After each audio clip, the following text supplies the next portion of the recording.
அன்பின் தோழமைகளுக்கு இறையருள் நிறைக. தமிழ்நாட்டில் மிகப்பெரிய அதிர்வலைகளை ஏற்படுத்திய ஒரு படுகொலை.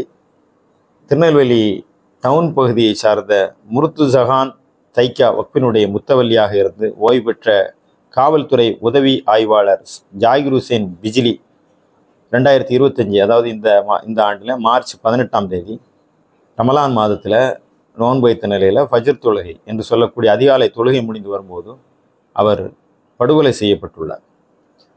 இந்த படுகொலைக்கு பின்னணி குறித்து, ஏன் இந்த கொலை நடந்தது என்பது குறித்து அவரே ஒரு வலைதளங்களில் ஒரு ஸ்டேட்மெண்ட் கொடுத்துருக்காரு. தொடர்ந்து அவருடைய முகநூல் பக்கங்களில் வலைதளங்களில் ஒரு செய்தியை அவர் அழுத்தமாக சொல்லிகிட்டே வர்றார்.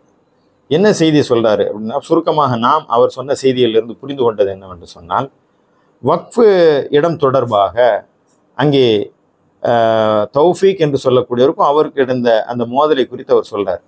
அந்த இடம் தொடர்பாக எங்களுக்குள் மோதல் இருந்து கொண்டே இருக்கிறது. அந்த தௌஃபீக்கு குறித்து நான் காவல்துறையில் போய் கம்ப்ளைண்ட் பண்ணேன். திருநெல்வேலி டவுன் காவல் ஆய்வாளர் கோபாலகிருஷ்ணன், காவல் உதவி ஆய்வாளர் செந்தில்குமார் 2 பேர்கிட்டையும் நான் தொடர்ந்து நடவடிக்கை, கலெக்டர் வரைக்கும் இந்த செய்தியை தொடர்ந்து புகார் அதில் வீடியோலாம் நீங்கள் பார்த்துருப்பீங்க. எல்லாம் அவர் ஒவ்வொரு ஆதாரத்தையும் காட்டுறாரு. நான் போகிறேன், இங்கே போகிறேன், அவங்க இப்படியே நடந்தாங்க. அதில் அவர் சொல்லும்போது ஒரு விஷயம் சொல்லார், பிசிஆர் வழக்கு என் மேலே போட்டாங்க. அது என்ன பிசிஆர் வழக்குன்னா, தீண்டாமை வன்கொடுப்பு தடுப்பு சட்டம். அதுக்கும் வக்ஃபுக்கும் இதுக்கு என்ன சம்பந்தம்? இங்கே தீண்டாமை வன்கொடுமை சட்டத்துக்கும் இதுக்கு என்ன சம்பந்தம் என்று சொன்னால், இந்த தௌஃபீக் என்று சொல்லக்கூடியவர் அவர் புதிதாக இஸ்லாத்தை தழுவியவர். கிருஷ்ணமூர்த்தி என்று சொல்லக்கூடிய அவர் இஸ்லாத்தை புதிதாக ஏற்றுக்கொண்டார். அப்படி அது கிருஷ்ணமூர்த்தி என்று சொல்லக்கூடிய அந்த தௌஃபீக், அப்போ அவர் இஸ்லாத்தை ஏற்றுக்கொண்டார். அதற்கு முன்னால் அவர் ஏதாவது ஒரு சாதியில் இருந்திருக்கலாம். அந்த சாதியை சொல்லி இவர் திட்டிவிட்டதாக, அவர் அப்படி ஒரு சாதி பெயரை சொல்லி திட்டுனா அது தீண்டாமை வன்கொடுமை தடுப்பு சட்டத்தில் கைது செய்வதற்கும் அது பெரிய ஒரு வழக்கு. அது அந்த வழக்கு போடுவதற்குமான ரைட்ஸ் இருக்குது. ஆனால் புதிதாக இஸ்லாத்தை ஏற்று அந்த சாதியெல்லாம் திறந்து அவர் இஸ்லாத்துக்கு வந்த ஒருத்தரை அவர் பழைய சாதி சொல்லி திட்டாருன்னு சொல்லி ஒரு வழக்கு போட்டிருக்காங்க. அந்த வழக்குக்கு பிறகு உள்ள பிரச்சனைகளையும் அவர் பேசுகிறார். இப்போ நாம் பேச வந்த விஷயம் அது அல்ல.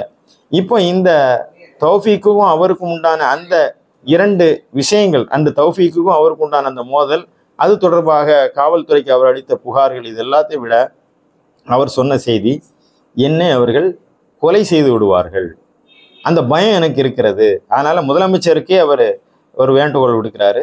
நான் என்னை கொன்றுவாங்க, கொல்லப்படக்கூடிய ஒரு சூழ்நிலை இருக்குது, அதனால் சில அறக்காரியங்கள் செய்யணும் அப்படிங்கிறத அவர் சொல்கிறார்.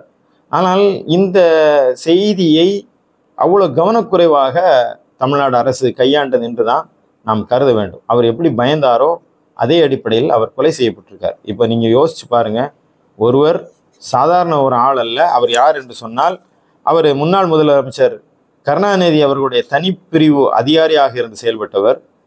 இன்றைக்கு முதலமைச்சராக இருக்கக்கூடிய மு.க. ஸ்டாலின் அவர்கள் அன்றைக்கு மேயராக இருந்தபோது அவருடைய தனிப்பிரிவு பாதுகாப்பு அதிகாரியுடைய குழுவில் இருந்து பணியாற்றியவர் தான் ஜாகிர் ஹுசேன்.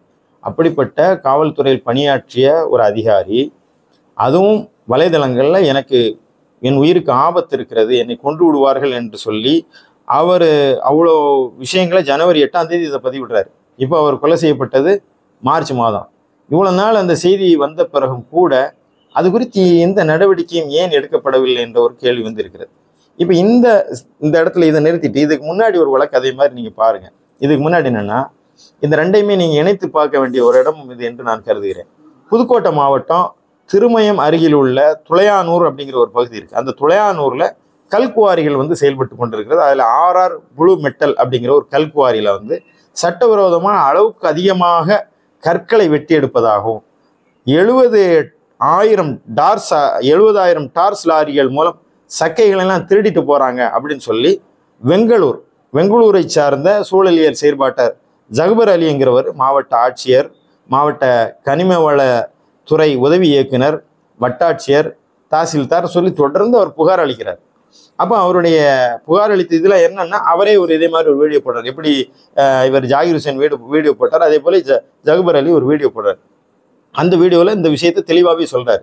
என்ன சொல்கிறாருன்னா, நான் அந்த கல்குவாரியில் முறைகேடாக அங்கே பெரிய அளவில் கனிம வள கொள்ளை நடக்கிறது, அரசுடைய சொத்துக்களை எல்லாம் அவர்கள் சூறையாடி கொண்டிருக்கிறார்கள், இது அரசு கவனத்துக்கு கொண்டு வரேன். அப்போ அரசு கவனத்துக்கு அவர் கொண்டு வர உடனே அரசு அதிகாரிகள் என்ன செய்யணும், உடனடியாக இது அரசு சொத்து, இவங்க இப்படி பண்ணுறாங்கன்னு சொல்லி அதை போய் நடவடிக்கை எடுக்கணும். ஆனால் இந்த வழக்கு பின்னணியை பார்க்கும்போதும் இந்த ஆர்ஆர் புளூ மெட்டல் ஆகட்டும், அங்கே இருக்க இயக்கக்கூடிய கல்குவாரிகள் முறைகேடாக செயல்படுது, அவங்களோட லைசன்ஸ் ரத்தாயிடுன்னு சொல்லி 2 கல்குவாரிக்கு, ஒரு கல்குவாரிக்கு 6 கோடியும் இன்னொரு கல்குவாரிக்கு 12 கோடியும் அவர்கள் ஃபைன்லாம் போட்டிருக்காங்க. செயல்படாத நிலையில் அப்படி இருந்தும் சட்டவிரோதமாக செயல்படுது. இவர் சொல்றதை பார்க்கணும்னா 70,000 டார்ஸ் லாரி அளவுக்கு சக்கைகளை வெளியே கொண்டு வராங்க. அப்போ இவர் சொன்னது கம்ப்ளைண்ட் கொடுத்த பிறகு என்ன நடக்குதுன்னு சொல்லியாச்சுன்னா, தாசில்தாருக்கு கம்ப்ளைண்ட் கொடுத்த பிறகு அவர் சொல்றாரு அந்த வீடியோ, அது யாருக்கு போகணுமோ அவங்களுக்கு செய்தி போயிடுச்சு, இவர் போய் கம்ப்ளைண்ட் பண்றாரு, உஷாரா இருந்துக்கிறீங்க அப்படின்னு. அப்போ இவர் சொல்றாரு, நான் போய் கம்ப்ளைண்ட் பண்ணேன், என் கம்ப்ளைண்ட்டை அவங்க வந்து சீரியஸாக எடுத்துக்கல. இப்போ இந்த சம்மந்தப்பட்டவங்க இந்த செய்தி போனோடனே வெளியே இருக்கக்கூடிய இந்த சக்கைகளை என்ன பண்ணுறாங்கன்னா, அவசரமாக பல 40,000 லாரிகளில் எடுத்து தினசரி கொண்டு மீண்டும் குவாரியிலே வந்து கொட்டி தங்களுடைய தடயங்களை அழிக்க பார்க்குறாங்க. அதனால் உடனடி நடவடிக்கை எடுங்கன்னு சொல்லி அவர் சொல்லும்போது அவங்க சொல்கிறாங்க, பொறுங்க, நம்ம நடவடிக்கை எடுப்போம், பொறுங்க, இப்படி சொல்கிறாங்க. ஒருவர் சமூக செயற்பாட்டாளர், இப்படி ஒரு சூழ்நிலை நடக்குது, அதை போய் பிடிங்கன்னு சொல்லியாச்சுன்னா இவருக்கு இவங்க அட்வைஸ் பண்ணுறாங்களே தவிர அவரை எடுக்கிற மாதிரியாக ஒரு சூழ்நிலை தெரியலை. அதனால தான் அவர் இந்த வீடியோ போடுறாரு. நான் இப்படிலாம் சொல்கிறேன், நடவடிக்கை எடுக்க மாட்டேங்கிறாங்க, சக்கைகளை திருடிட்டு போகிறாங்க, இன்னும் ஒரு வாரத்தில் எதுனா அழிச்சிருவாங்க. அதனால் எந்த அதிகாரியும் நடவடிக்கை எடுக்காததினால் ஜனவரி 17ஆம் தேதி வெள்ளிக்கிழமை மத்தியானம் 2:30 மணிக்கு மக்களை திரட்டி நான் போராட போகிறேன் அப்படிங்கிறார். நன்றாக கவனிங்க, அவர் எந்த ஜனவரி 17 வெள்ளிக்கிழமை மதியம் 2:30 மணிக்கு போராடுவோன்னு சொல்கிறாரோ, அந்த ஜாபர் அலி தொழுதுட்டு வரும்போது அவர் லாரி ஏற்றி படுகொலை செய்யப்படுகிறார். அது கொடூரமான முறையில் அந்த லாரி அவர் 2 வீலரில் போகிறாரு, அவர் மேலே ஏற்றுறாங்க, அவர் உயிர் போயிடுச்சான்னு பார்த்து மீண்டும் ஏற்றுறாங்க. இப்படி அவர் வந்து கொலை செய்கிறாங்க. நன்றாக கவனிங்க, ஒருவர் வந்து இவ்வளோ பிரச்சனை இருக்குன்றதை சுட்டி காட்டுறாரு, அது சமூக வலைதளங்களில் சொல்கிறாரு, சொல்லி நான் மக்களை திரட்டி போராட போகிறேன்னு சொல்கிறார். அதே நேரத்தில் அவரை டார்கெட் பண்ணி கொலை செய்கிறாங்க. கொலை செய்த பிறகு அதற்கு பிறகு வழக்கமாக வந்து வழக்கு நடக்கும். வழக்கு நடந்த பிறகு 5 பேர் கைது செய்யப்படுறாங்க. சிபிசிஐடிக்கு வழக்கு மாற்றப்படுகிறது. இப்போ இந்த கொலையுமாகட்டும் அந்த கொலையுமாகட்டும் அவங்க வந்து சமூக அறிவர் வக்ஃபு சொத்தை பாதுகாப்பதற்காக போராடினார் என்று சொல்கிறார். அவர் அரசு சொத்தை பாதுகாக்கிறதா போராட்டார். அப்போ அவங்க 2 பேர் என்ன பண்ணுறாங்கன்னா, காவல்துறைக்கும் அதிகாரிகளுக்கும் கம்ப்ளைண்ட் பண்ணுறாங்க. அந்த கம்ப்ளைண்ட்டை காவல்துறை அதிகாரிகளும் இவங்களை எடுத்துகிட்டு எப்படி அந்த கல்குவாரிக்கு ஆதரவாக அந்த புதுக்கோட்டை துளையானூர் பகுதியில் செயல்படக்கூடிய அந்த காவல்துறை அதிகாரிகள் எப்படி அவங்களுக்கு சாதகமாக செயல்பட்டார்களோ, அதே போல் இந்த டவுனில் இருக்கக்கூடிய இங்கே இருக்கக்கூடிய 2 காவல் அதிகாரிகள் கோபாலகிருஷ்ணனும் அவர் செந்தில்குமாரும் யாருக்கு சாதகமாக செயல்பட்டுருக்காங்கன்னா ஒரு தௌஃபீக்கு சாதகமாக செயல்பட்டுருக்காங்க என்பதுதான் ஒரு வேதனையான செய்தி. இப்போ இந்த உடலை வாங்குறதுக்கு அந்தவுடைய குடும்பத்தினர் வந்து மறுக்கிறாங்க. அவருடைய மகன் வெளிநாட்டிலிருந்து வந்து அவர் ஒரு வீடியோ போட்டிருக்கார், அதுவும் கூட சமூக வலைதளங்களில் பரவலாக பார்க்கலாம். அதே மாதிரி அவருடைய மகள் அந்த பெண்ணும் வந்து எங்கள் அப்பாவை கொடுத்து நான் உங்கள்கிட்ட சொன்னேன், நீங்கள்லாம் இருந்தீங்களே, இதை கவனிச்சிருக்கலாம், நீங்கள் கவனிக்கல, அவர் இப்போ போயிட்டாரா என்று சொல்லக்கூடிய ஒரு வீடியோவும் நீங்கள் பார்த்துருக்கலாம். அப்புறம் அவங்க உடலை வாங்க மாட்டேன் அப்படின்னு சொல்லி சில கண்டிஷன்ஸ் வைக்கிறாங்க. வக்ஃபு வாரிய தலைவர் வந்து இங்கே வரணும் அப்படின்னு சொன்னார். அதே மாதிரி வக்ஃபு வாரிய தலைவர் அவர் நவாஸ் கனி நேரடியாக போகிறாரு, அந்த மக்கள்கிட்ட பேசுகிறாரு. இது முறையாக எங்களால் அங்கீகரிக்கப்பட்ட வக்ஃபுடைய முத்தவலியாத்தான் அவர் இருக்கிறாரு.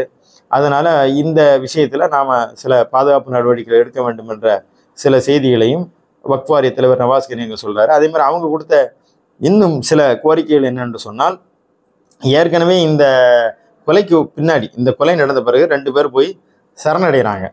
சரணடைஞ்ச பிறகு இவங்க என்ன சொல்கிறாங்கன்னு, 2 பேர் சரணடைஞ்சிட்டோம், கைதிகளை பிடிச்சிட்டோம், குற்றவாளிகளை பிடிச்சிட்டோம்னு சொல்லி நீங்கள் கவனக்குறைவாக இருக்கக்கூடாது, டவுன் காவல் ஆய்வாளர் கோபாலகிருஷ்ணனை வந்து நீங்கள் பணியிலிருந்து தூக்கணும். அதே போல் திருநெல்வேலி டவுன் சரக முன்னாள் காவல் உதவி ஆணையரும் தற்போது இப்போ கோவையில் சிறப்பு நுண்ணறிவு பிரிவு காவல் உதவி ஆணையருமா இருக்கக்கூடிய செந்தில்குமார் மீது நடவடிக்கை எடுக்கணும் அப்படிங்கிற ஒரு கோரிக்கையை முன்வைத்து விட்டு அவர்கள் அப்போ தான் நாங்கள் உடலை வாங்குவாங்கிறாங்க. அதே மாதிரி இதில் கலெக்டர் தலையிட்டு பணியிடை நீக்கம் செய்திருக்கிறாங்க கோபாலகிருஷ்ணன். அவர் மேலே நடவடிக்கை செந்தில்குமார் மேலே எடுப்பதாக ஒரு வாக்கு கொடுத்துருக்குறாங்க. அதுபோல் சட்டமன்றம் நடக்கும்போது சட்டமன்றத்தில் அதிமுக விசிக போன்ற கட்சிகள் எல்லாம் வந்து காங்கிரஸ் அதிமுக விசிக போன்ற கட்சிகள் கவன ஈர்ப்பு தீர்மானம் வந்து கொண்டு வந்தது இந்த கொலை தொடர்பாக. அதை ஒட்டி சிலரும் பேசுவதற்கு அனுமதிக்கப்பட்டார்கள். முதலமைச்சர் அதுக்கு வந்து பதில் சொன்னார், நான் வந்து இதில் லேஸில் விட மாட்டேன், நாம் இதை வந்து உரிய நடவடிக்கை எடுப்போம், இப்போ வந்து 2 பேர் சரணடைச்சாங்க அப்படின்னாங்க. அதற்கு பிறகு இவ்வளோ பிரச்சனை பெருசான பிறகு அந்த தௌஃபீக் என்று சொல்லக்கூடியவரை காவல்துறை அதிகாரிகள் வந்து அவன் ஒளிஞ்சிருந்ததாகவும் அவனை தேடும்போது துப்பாக்கி சூடு நடத்தி அவர் ஏதோ ஆய்வாளரை வெட்டிட்டதாகவும் அவரை துப்பாக்கி சூடு நடத்தி பிடித்ததாகவும் அவர்கள் வந்து சொல்கிறாங்க. எப்படியோ அவரையும் கைது செய்து விட்டார்கள். இப்போ இந்த பிரச்சனை என்ன ஆகும், இதுக்கு என்ன தீர்வு? முதலமைச்சர் சொன்ன மாதிரி அவர்கள் மீது நடவடிக்கை எடுத்துருவோம் அப்படின்னு. இந்த பணியிடை மாற்றம்ங்கிறாங்களே, அது எனக்கு புரியலை. ஒரு இடத்துல இருந்து இன்னொரு இடத்துக்கு மாற்றிட்டா அது தண்டனையாது. இங்கே செய்கிறான், லஞ்சம் வாங்குறான், அவனை இங்கே லஞ்சம் வாங்கினவனை இன்னொரு இடத்துக்கு போனால் இங்கேலாம் வாங்கி முடிச்சிட்டப்பா, நீ அங்கே போய் வாங்கு, அவ்வளோதான். இது ஒரு தண்டனையா? இது இங்கேருந்து இன்னொரு இடத்துக்கு போகிற அவன் போகிற இடமெல்லாம் இந்த விஷயத்தை பரப்பிட்டே போவான். இந்த அங்கே போய் இன்னைக்கு இந்த திருநெல்வேலியில் இந்த பிரச்சனைனா நாளைக்கு இன்னொரு ஊருக்கு மாற்றம், அங்கே அந்த பிரச்சனையில் அவன் இது மாதிரி செயல்பட மாட்டார் அந்த அதிகாரிங்கிறது என்ன உத்தரவாதி? என்ன பணியிடை மாற்றம்? தற்கால பணி நீக்கம், அது பணியிடை நீக்கம், சஸ்பெண்ட் பண்ணுறது. இப்படி கொஞ்சம் சஸ்பெண்ட் பண்ணுறது, சஸ்பெண்ட் பண்ணோடனே மக்களுடைய இந்த டென்ஷன்லாம் வந்து முடிஞ்சு. இப்போ IPL கிரியேட் வந்ததோடு எல்லாம் மறந்தாச்சு. இப்போ அவர் பணியிடை நீக்கம் பண்ணான்னா, அவரை வந்து ட்ரான்ஸ்ஃபர் பண்ணான்னா அதை பற்றி யாரும் கவலை. அவர் திருப்பியும் ட்ரான்ஸ்ஃபர் பண்ணவர் பழைய இடத்துக்கே கூட வர்றது வாய்ப்பு இருக்குது. அவர் அன்றைக்கு போல் இன்றைக்கும் அவர் வந்து லைஃப்பில் ரொம்ப தெளிவாக இருப்பார். அதே மாதிரி சஸ்பெண்ட் பண்ண கொஞ்ச நேரம் சஸ்பெண்ட் பண்ணுவாங்க, அப்புறம் சத்தமே இல்லாமல் மீண்டும் பணியில் சேர்த்துருவாங்க. இது ஒரு தீர்வு கிடையாது. இந்த அதே மாதிரி CBCID கொண்ட அறிக்கையெல்லாம் கொடுக்குறாங்க. அந்த அறிக்கையெல்லாம் வந்து என்ன நடவடிக்கை எடுக்கிறோம்? இதனால் வந்து துணிவு பெறுறாங்க கொலைகாரர்கள், அக்கிரமம் செய்யக்கூடியவர்கள். பார்த்துக்கலாம், என்ன பண்ணுவோம், ட்ரான்ஸ்ஃபர் பண்ணுவோம், அப்புறம் நம்ம பார்த்துக்கலாம், அதெல்லாம் சஸ்பெண்ட் பண்ணோம், முடிஞ்சோட நம்ம சேர்த்துக்கலாம் அப்படிங்கிற அந்த தைரியம் வந்து அதிகாரிகளுக்கு இருக்கிறது. கொலைகாரர்களுக்கும் யாரையாவது 2 பேரை சரணடை வைக்கிறது, இப்போ உள்ளே போயிட்டு கொஞ்ச நாள் வெளியே வந்துடலாம், அவ்வளோதான். இன்றைக்கு வந்து சட்டம் வந்து வளைக்கப்படுகிறது. அதிகாரிகள் வந்து மிக துணிவு பெற்றிருக்கின்றார்கள். இதனால் சமூக ஆர்வலர்கள் இந்த பணியை செய்யக்கூடியவங்களாம் எதுக்கு இது வம்பு என்று சொல்லக்கூடிய அளவிற்கு அவர்கள் ஒரு அச்சம் கலந்த சூழ்நிலையில் வாழ்வதற்கான ஒரு இடமாக தமிழ்நாடு மாறிவிட்டது என்பதுதான் மிகப்பெரிய ஒரு அபாயமாக இருக்கிறது. இப்போ காவல்துறை யாருடைய கட்டுப்பாட்டில் இருக்குது? முதலமைச்சர் ஸ்டாலின் அவருடைய கட்டுப்பாட்டில் இருக்கிறது. உள்துறை யாருடைய கட்டுப்பாட்டில் இருக்குது? முதலமைச்சர் ஸ்டாலின் அவருடைய கட்டுப்பாட்டில் இருக்குது. அப்போ உங்களுடைய அப்பாவுக்கு உதவியாளராக இருந்த, பாதுகாவலராக இருந்த, உங்களுக்கு பாதுகாவலராக இருந்த ஒரு காவல்துறை அதிகாரி இப்படியான ஒரு அறிக்கை கொடுத்தவர், அதே மாதிரி புதுக்கோட்டையில் ஒரு சமூக ஆர்வலர் இவ்வளோ பிரச்சனைகளை சொன்னது, இதெல்லாம் வலைதளங்களில் வந்த பிறகு 2 பேருமே கொலை செய்யப்படுறாங்கன்னா இந்த ஆட்சியிலே என்ன உத்தரவாதம் இருக்குது? சட்டம் ஒழுங்கு சீர்குலைந்து விட்டதுங்கிறதுக்கு இது பெரிய ஆய்வெல்லாம் தேவையில்லை. எனவே இந்த ஆட்சியிலே சட்டம் சீர்குலைவு ஏற்பட்டிருக்கிறது என்பதை முதல்வரும் ஒட்டுக்கொள்ள வேண்டும். அவர் வகிக்கின்ற பொறுப்புக்கு இது ஏற்புடையது அல்ல. இன்னும் அவருடைய இரும்பு கரம் கொண்டு நான் செய்வேன், நான் வந்து சர்வாதிகாரியை போன்று நடப்பேன்னாரு. எங்கே சர்வாதிகாரி போய் நடக்கலையே அவர்? ஏன்னா அவருடைய இரும்பு கரம் வந்து துருப்பிடித்து விட்டதா என்ற அடிப்படையில் கூட சில கேள்விகள் நமக்கு எழுகின்றது. எனவே இவர்கள் யாரை பாதுகாக்க இருக்கிறார்கள்? இந்த அடிப்படையில் தமிழ்நாடு அரசு விழித்து கொண்டு இந்த பிரச்சனைகளில் உரிய நடவடிக்கைகளை வந்து எடுக்க வேண்டும்.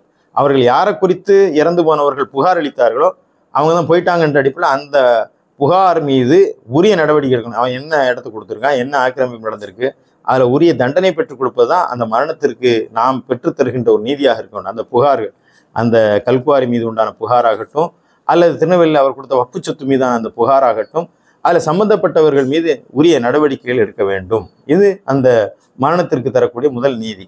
2வது என்னவென்று சொன்னால், அவங்க குடும்பத்திற்கு நாம் இழப்பீடு கொடுக்க வேண்டும். அது எப்படின்னு சொல்லியாச்சுன்னா, ஏதோ ஒரு 2 லட்சம் 3 லட்சம் கொடுக்காம, கள்ளச்சாராயம் குடிச்சு செத்து போனவங்க 10 லட்சம் நீங்கள் அறிவிச்சிட்டிங்களா, அதில் இருந்தே என்ன ஆகுதுன்னா, என்னப்பா இது கள்ளச்சாராயம் குடிச்சு செத்தா 10 லட்சம், இந்த மாதிரி போராடி செத்தவனுக்கெல்லாம் 2 லட்சம் 3 லட்சம் என்ற ஒரு நிலைக்கு அந்த செய்தியை கொண்டு வந்ததும் நீங்கள் தான். அன்னைக்கு 10 லட்சம் கொடுக்காதீங்க, கொடுத்தனா தவறான முன்னுதாரணம் ஆகிவிடும், அதுக்கு போய் அப்படிங்கிற அளவுகோல் வந்த போது அதுக்கே 10 லட்சம் கொடுக்கணும்னா இதுக்கு எத்தனை லட்சம் கொடுக்க வேண்டும் என்பதை நீங்கள் தான் முடிவு செய்ய வேண்டும். எனவே இதற்கு உரிய இழப்பீடுகளை இந்த குடும்பங்களுக்கு கொடுக்க வேண்டும். அந்த குடும்பங்கள் உள்ளவர்களுக்கு வேலை வாய்ப்புக்கு நீங்கள் ஏற்பாடு செய்து தர வேண்டும். அதையெல்லாம் மேலே இந்த காவல்துறை அதிகாரிகள் மீது உரிய நடவடிக்கை எடுக்க வேண்டும். அவர்கள் சட்டத்தின் முன் நிறுத்தப்பட்டு அவர்கள் ஏன் இப்படியெல்லாம் நடந்து கொண்டார்கள் என்பதை குறித்து விரிவான விசாரணை நடந்து அவர்கள் நிரந்தர பணி நீக்கம் செய்ய வேண்டும். அவருடைய பொறுப்பை பறிமுதல் செய்ய வேண்டும். அவர்கள் மீது நடவடிக்கை எடுத்து கைது செய்து அவர்களுக்கு உண்டான தண்டனையையும் பெற்றுத்தர வேண்டும். இப்படிலாம் செஞ்சாதான் மீதம் இருக்கக்கூடிய இந்த அதிகாரிகளுக்கு கொஞ்சம் அச்சம் வரும். அதே போல சமூக விரோதிகள் பட்டப்பகலில் துணிந்து வெட்டக்கூடிய அந்த அளவுக்கு அவர்கள் தைரியம் பெறுகிறார் என்று சொன்னால் அவர்களுக்கும் இந்த தண்டனைகள் கடுமையாக்கப்பட வேண்டும்.